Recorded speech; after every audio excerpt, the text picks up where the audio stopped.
You know that woman who's always been independent, self-reliant, and perfectly comfortable in her own world. She doesn't go looking for conflict, but she never runs from it either. She watches, she plans, and she keeps her power in reserve, observing the world with a quiet sense of command. This is the essence of the archetype often called the Sigma female, a woman who operates outside predictable social hierarchies, charting her own course with a compass guided by her own rules. She isn't loud like an alpha or looking for approval like a beta. She's something else entirely, a force of nature that's often underestimated, moving with a purpose that is hers and hers alone. But what happens when that quiet strength is mistaken for weakness?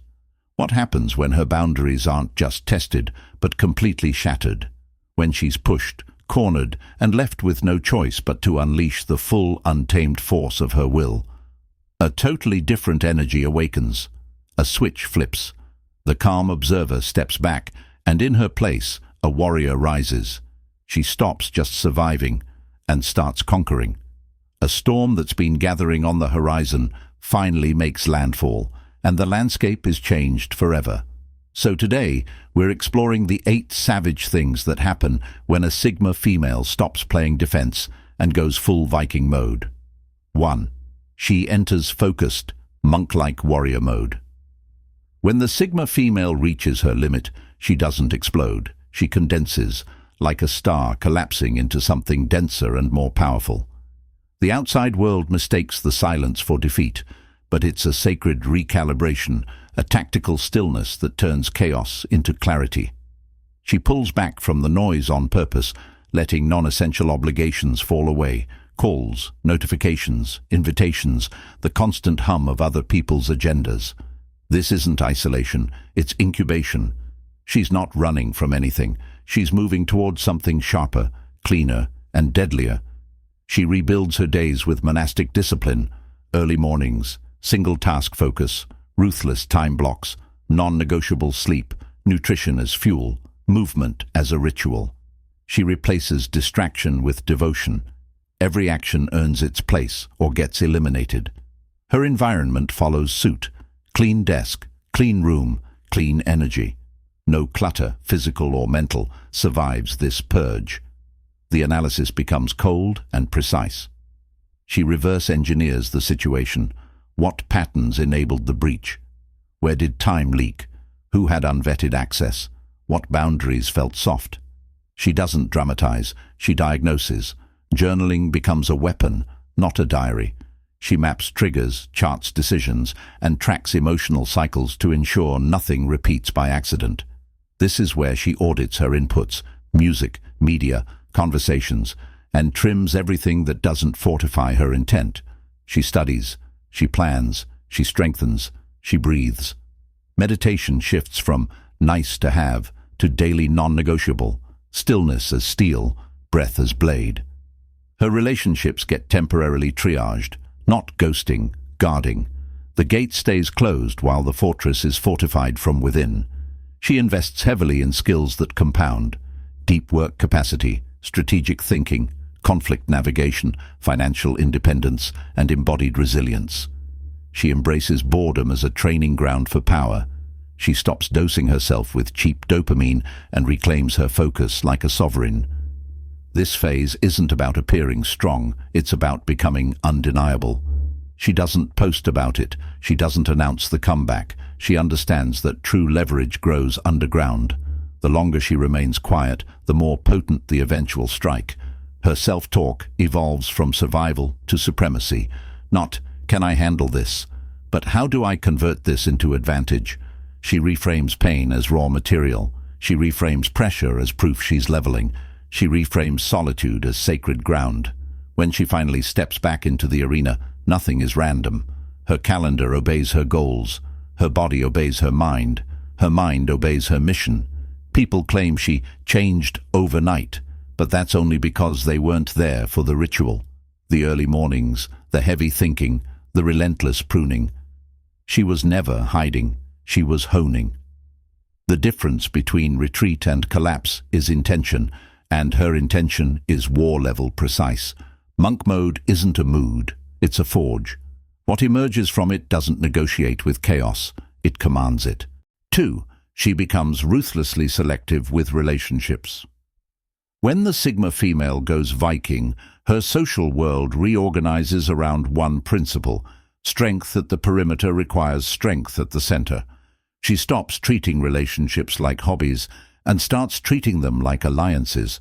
No theatrics, no speeches, no grand finales, just access recalibrated to match reality. If someone has proven unreliable, the drawbridge rises.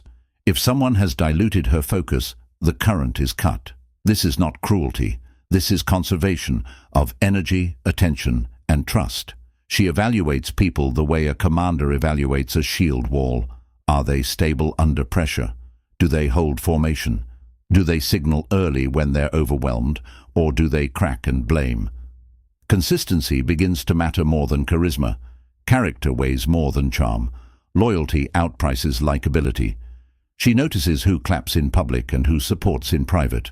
She notices who asks for her time but never guards it. She notices who thrives on access, yet never adds value. Those patterns decide placement, not proximity, not history, not sentiment. Placement. There are no confrontations because there don't need to be. Silence speaks. Boundaries are enforced without declarations. Messages slow. Invitations expire. The gatekeeper, her standards, does the talking. People expecting the old version of her discover they were interacting with a privilege, not a guarantee. The Sigma understands the cost of distraction, so she strips it from the budget. She stops being emotionally available to chaos. She stops being logistically available to laziness. She stops being spiritually available to smallness. The circle shrinks and power concentrates. Inside that circle are high-trust allies, steady, self-respecting, non-envious, capable of telling the hard truth without agenda. These aren't cheerleaders, they're co-guardians, iron sharpening iron. They understand her absence during build seasons and don't punish her for prioritizing mission. They know the difference between support and interference. They protect her name in rooms she's not in. They tell her when she's right and when she's almost right. New connections are vetted slowly. Reciprocity is measured. Pattern recognition trumps potential. She doesn't rescue projects packaged as people. She doesn't enable dependency disguised as devotion. Her attention becomes a scarce asset, and scarcity creates clarity. People who can't self-regulate won't make it past the gate. Those who try to guilt, rush, triangulate, or test her boundaries get categorized, not criticized, and removed. This selectivity produces a specific freedom. She no longer negotiates with energies that drain her. The result is measurable: better sleep, deeper work, cleaner emotions, accelerated progress, fewer apologies, fewer explanations, fewer repairs. With the wrong voices muted, her inner guidance gets louder. The team tightens, the mission clarifies, the signal strengthens. In Viking mode, love is not loud, but it is loyal. Friendship is not frequent, but it is fortified. And access, once lost, is not easily restored. 3. She exhibits fierce resilience, and endurance resilience for her isn't motivational wallpaper, it's engineering. She doesn't simply get tougher, she constructs durability across mind, body, and systems, so setbacks bend her without breaking her. When pressure rises, she widens her stance. When chaos swirls, she limits variables. When losses land, she metabolizes them, converting shock into signal and pain into propulsion. She rejects the narrative of unfairness and adopts the posture of authorship. The question is never why me, but what now and how fast. She treats hardship like resistance training. Reps under load build capacity. She doesn't fear getting tired, she fears getting sloppy. So she anchors routines that still run under stress. Sleep windows, nutrition baselines, non-negotiable movement, focused sprints, silent resets. Burnout becomes predictable and therefore preventable because she monitors inputs like a pilot checks instruments. She knows her tells: rushed decisions, shallow breathing, digital compulsions. When they appear, she throttles back, restabilizes, and returns to controlled aggression. Her self-talk is functional, not fluffy. She doesn't sedate herself with slogans. She instructs herself with commands. Breathe deeper. Slow the exhale. State the objective. Trim the task. Begin now. Continue. Complete. She designs micro comebacks inside macro challenges. Clear the inbox. Finish the draft. Make the call. Take the walk. Lift the weight. Forward motion, however small, breaks the trance of defeat. Momentum returns. Identity stabilizes. She keeps receipts on patterns. Who collapses, who steadies, what environments exhaust, what rituals repair. She archives failures as frameworks. Betrayal becomes boundary intelligence. Rejection becomes redirection data. Delays become preparation windows. She refuses to romanticize struggle or dramatize detractors. Her enemies are mostly inefficiency, inconsistency, and indecision. She fights them with structure, cadence, and courage. Physically, she trains not just for aesthetics but for capacity, grip strength, hip strength, breath control, joint integrity, longevity metrics. She builds a body that can carry a mission, not just an outfit. Mentally, she practices attentional endurance, long, uninterrupted blocks of deep work with deliberate distractions abstained. Emotionally, she practices distress tolerance, riding waves without reacting, responding without rehearsing grievances. Her resilience unnerves people who rely on spectacle to win. She won't give them a scene. She won't give them a spiral. She won't give them access to a version of her that belongs to the past. She just keeps advancing. Sometimes loudly, often quietly, always forward. That's the unsettling part. Their best shot doesn't end her, it refines her aim. Over time, she accumulates a kind of calm authority only earned by surviving without bitterness. She doesn't bounce back, she builds through. She doesn't move on, she moves up, carrying hard-won wisdom while traveling lighter. Endurance for her isn't about outlasting the storm. It's about sailing through it with intact principles, improved systems, and a clearer horizon. 4. She acts with strategic aggression and assertiveness. Aggression without aim is noise. Her version is architecture, measured force applied at decisive points to change reality. She doesn't escalate to prove power. She applies pressure to produce outcomes. The temperament stays cool. The boundaries get hot. She is unwilling to be disrespected, delayed, or derailed, and she communicates this without theatrics. Her phrases are short, clean, and final. No, that won't work. We're done here. Here are the terms. She never confuses niceness with kindness or passivity with peace. She uses 3 levers: clarity, consequence, cadence. Clarity removes debate. She specifies expectations, timelines, and standards with no wobbly language. Consequence removes repeat offenses. If a boundary is crossed, access changes, immediately, proportionally, and without apology. Cadence keeps momentum. She schedules actions in tight loops to compress feedback cycles. Decide, act, assess, refine. That tempo outpaces sabotage and starves drama.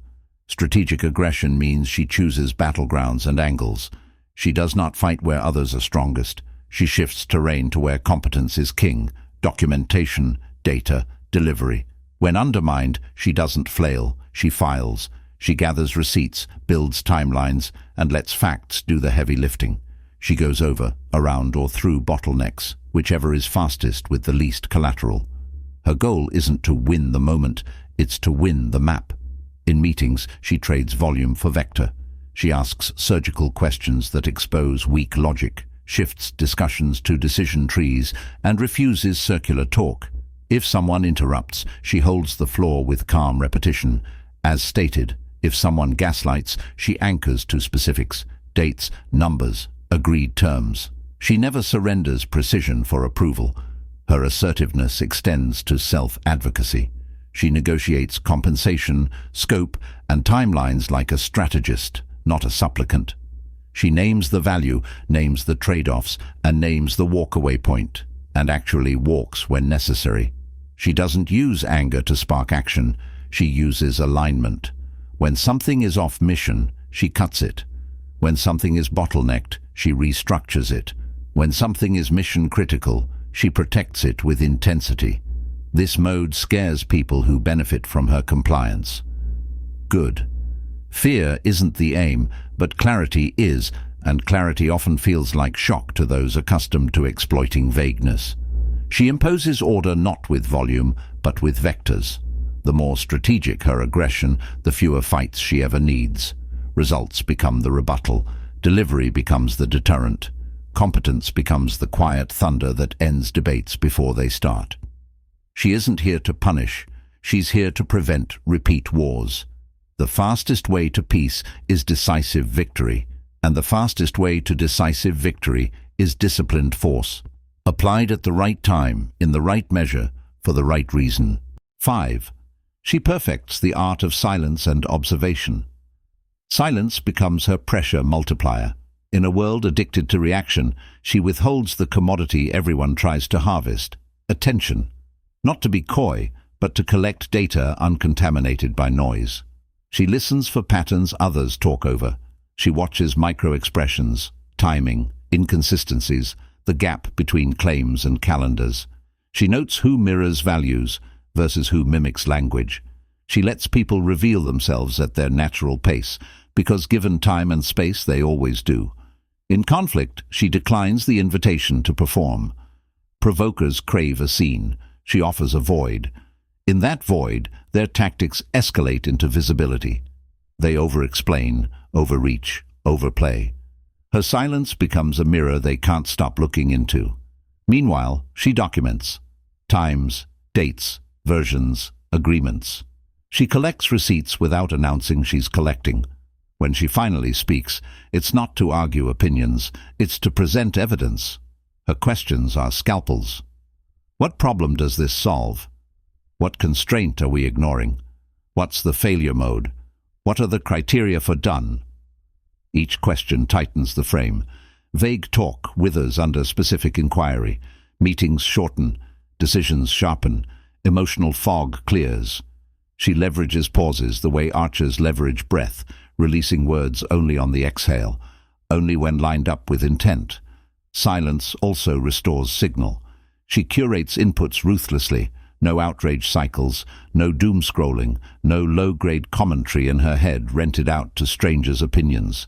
She replaces opinion chasing with observation training, nature walks, still mornings, analog notes, deep reading, slow thinking.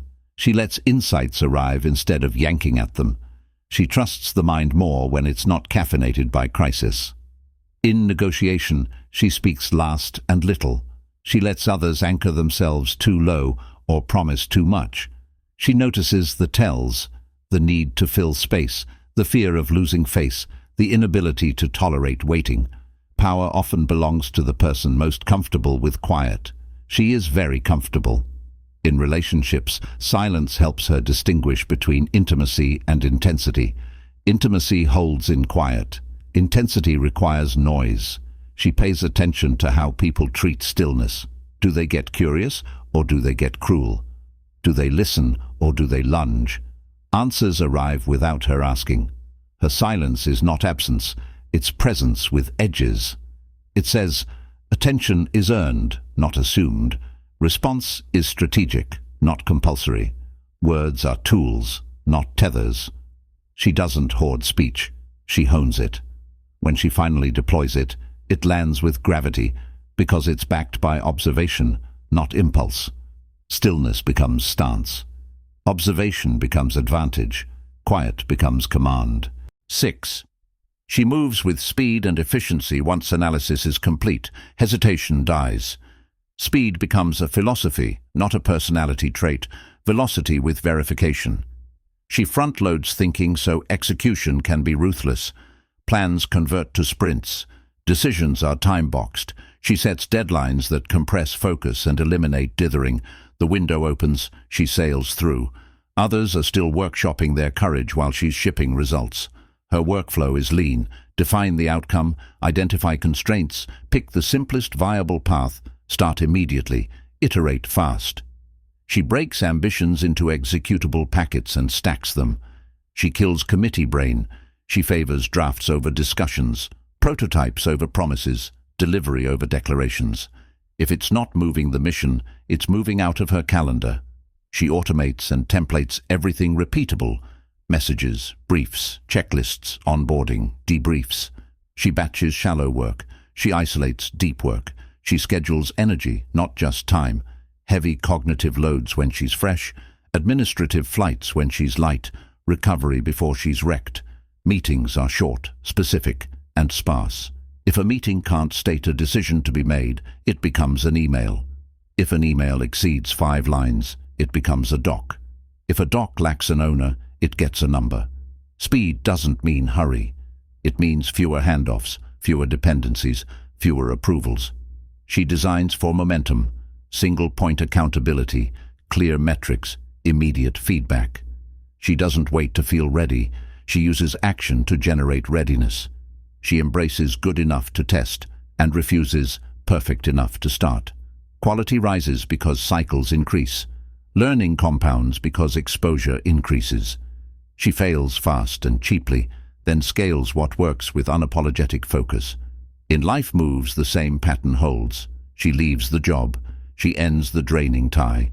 She relocates. She pivots a product. Outsiders call it sudden. Insiders know it's the inevitable endpoint of months of quiet calculus. The swiftness is mercy. To herself. To the mission. To the future. She trims friction mercilessly. Pre-packed bags, default outfits, prepared meals, standard orders, one-touch rules. She removes decisions that don't deserve deliberation. She treats attention like a finite battery and routes it to high-leverage targets. Notifications off, boundaries on, logistics tight, context switches rare. Her speed startles saboteurs. They planned to exhaust her with delays. She declines the game and outruns it. By the time they organize their next obstruction, she's already across the river, ships burned, building the fort. Momentum becomes moat. Execution becomes reputation. Opportunities start finding her because the market trusts that she moves. Efficiency is kindness to the future self. Speed is respect for the present window. Together they create a life that advances in clean, decisive steps. Less drag, more drive, fewer apologies. 7. She builds inner strength through discipline and hard work. Discipline is her love language to destiny. Not the glamorous kind, the gritty kind. Reps, routines, records. She stops fantasizing about elite outcomes and starts submitting to elite inputs. The bar raises from get it done to do it right, from try hard to train hard. She rejects the culture of hacks and opts for habits that compound. Sleep as a superpower, training as temple, reading as rations, focus as fortress. She sets standards, not moods. Show up, even when it's raining inside. Keep promises to self, especially small ones. Track the work, not the wish. She builds keystone habits, morning prep, deep work blocks, friction-free nutrition, weekly reviews, monthly debriefs. She measures what matters, sessions completed, pages written, weights lifted, skills advanced, cash reserved. Progress becomes visible, which makes it addictive for the right reasons. Her training philosophy is anti-fragile. Stressors added carefully to grow capacity. She cycles intensity to avoid injury. She respects rest because growth happens in recovery. She learns to differentiate discomfort, good from damage bad, effort noble from ego expensive. She seeks friction that forges, cold mornings, heavy sets, hard conversations, honest audits. Excellence stops being mystical. It becomes mechanical. She invests in mastery, not dabbling, discipline, one skill to the bone, clear writing, strategic thinking, negotiation, code, craft. Whatever moves her mission furthest per unit time, she turns learning into a system, source, summarize, simulate, ship. She records playbooks so she can scale herself. She builds artifacts that outwork her when she's sleeping. Character compounds alongside competence. She becomes harder to seduce with shortcuts and harder to shake with shocks. Confidence blooms from evidence, not affirmation. She knows what she can rely on because she's seen herself do it. On bad days, in bad weather, without applause. That memory is armor. The work also humbles. Discipline exposes where she coasts, where she hides, where she talks instead of trains. She welcomes the feedback. She'd rather be corrected by her calendar than punished by her outcomes. The scoreboard doesn't hate her, it instructs her. Hard work is savage because it refuses the easy exit. It keeps going when it would be more convenient to complain. It chooses the long arc of legitimacy over the short hit of attention. It is slow magic, invisible this week, undeniable this year. 8. She builds inner strength through discipline and hard work. Discipline is her love language to destiny, not the glamorous kind, the gritty kind, reps, routines, records. She stops fantasizing about elite outcomes and starts submitting to elite inputs. The bar raises from get it done to do it right, from try hard to train hard. She rejects the culture of hacks and opts for habits that compound. Sleep as a superpower, training as temple, reading as rations, focus as fortress. She sets standards, not moods. Show up even when it's raining inside. Keep promises to self, especially small ones. Track the work, not the wish. She builds keystone habits, morning prep, deep work blocks, friction-free nutrition, weekly reviews, monthly debriefs. She measures what matters: sessions completed, pages written, weights lifted, skills advanced, cash reserved. Progress becomes visible, which makes it addictive for the right reasons. Her training philosophy is anti-fragile, stressors added carefully to grow capacity.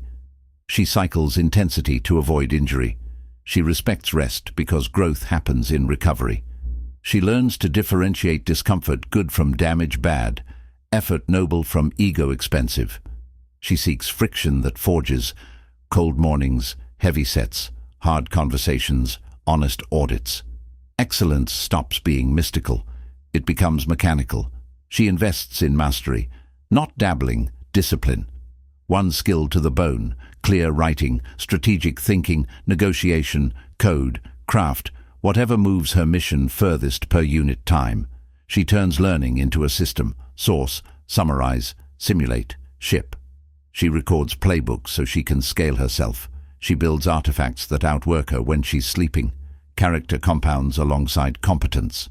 She becomes harder to seduce with shortcuts and harder to shake with shocks. Confidence blooms from evidence, not affirmation. She knows what she can rely on because she's seen herself do it, on bad days, in bad weather, without applause. That memory is armor. The work also humbles. Discipline exposes where she coasts, where she hides, where she talks instead of trains. She welcomes the feedback. She'd rather be corrected by her calendar than punished by her outcomes. The scoreboard doesn't hate her, it instructs her. Hard work is savage because it refuses the easy exit. It keeps going when it would be more convenient to complain. It chooses the long arc of legitimacy over the short hit of attention. It is slow magic, invisible this week, undeniable this year. She doesn't chase balance. She designs ballast, principles and practices that keep her upright when the seas get loud. Over time, discipline turns into dignity. The world recognizes it, even if it can't name it. Doors open, not because she demanded them, but because she built the strength to hold what's behind them. She doesn't chase balance. She designs ballast, principles and practices that keep her upright when the seas get loud. Over time, discipline turns into dignity. The world recognizes it, even if it can't name it. Doors open, not because she demanded them, but because she built the strength to hold what's behind them. Her confidence isn't costume jewelry, it's forged metal, and it shines most under pressure. If this journey from quiet observer to strategic conqueror lit a fire inside, welcome to the shield wall. This space is for those who move in silence, plan with precision, and rise without permission. Like the video if this resonated.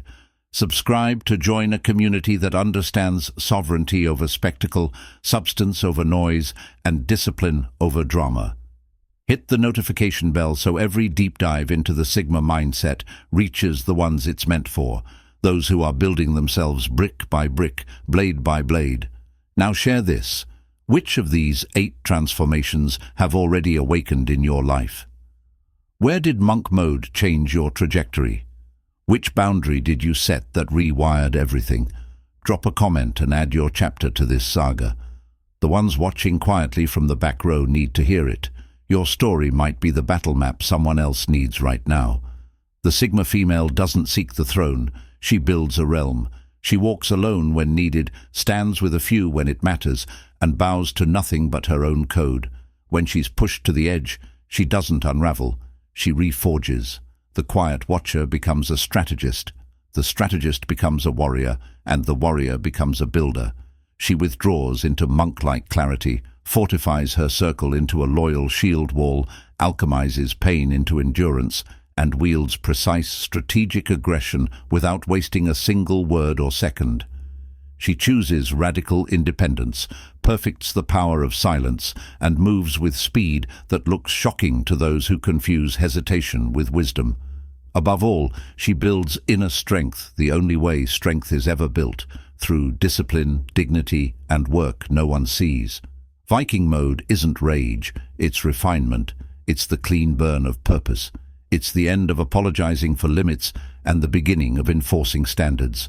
And when she steps forward from the forge, calm, sharpened, decisive, the world adjusts. Underestimation evaporates.